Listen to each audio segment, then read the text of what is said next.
You know, I sat here thinking, what am I going to do this speech on? And I thought to myself, maybe I'll do an informational speech on maybe a famous figure or person. But then I started thinking, no, I don't want to do that because if someone gave me a speech on something that I didn't think was interesting, I'd be pretty bored.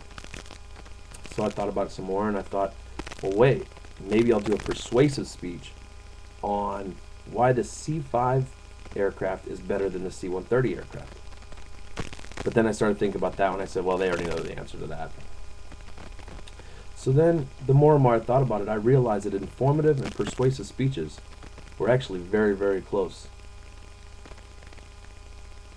In fact, just by adding a word here or there, you can quickly go from an informative to a persuasive speech. Then I got this bright idea. Maybe I'll do a speech on how an informative speech can turn into a persuasive speech very, very quickly. So, informative versus persuasive. Really, what is the difference? Well, an informative speech sometimes tells you how to do something or shows you how to do something. You know, like brushing your teeth, for instance. You know, they tell you, the dentist always tells you brush your teeth in a circular type motion. Something else that you could do in informative speech is pencil lead. You know, there's 1 through 4 pencil lead being there's the most common pencil lead. 1 being very soft, but smudges very easily, and goes up the numbers up to number 4, and it's very, very light, but it's very hard, so it doesn't smudge as easy. So those would be 2 very simple subjects that I could do an informative speech on. But how quickly could that informative speech change into a persuasive speech?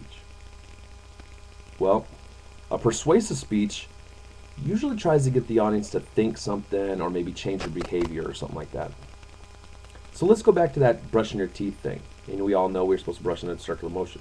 So what if I told you that, and then I followed that by saying, my dentist told me, Ricky, if you don't brush your teeth in circular motion, they're all going to fall out.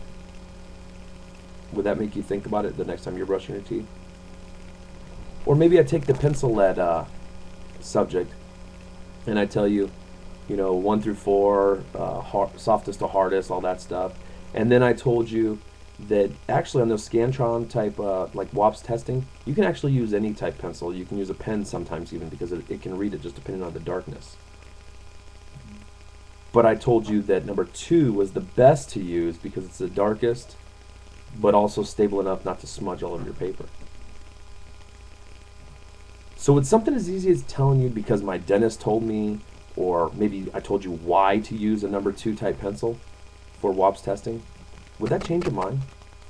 Would that make you think next time you're brushing your teeth, oh wait, I'm not doing it right, I need to do this in a circular type motion? Or maybe you go to the store and you're getting ready to buy a pencil and you go, oh well, let me buy a number 2 because that's the darkest one and doesn't smudge as easily. So would that persuade you to do something? Well, as you can see, there's a fine line between informative and persuasive type speeches. Different type speeches are given for different reasons. And it's very easy just to add a word here or maybe add your opinion or something and change an informative speech into a persuasive speech in just a matter of seconds.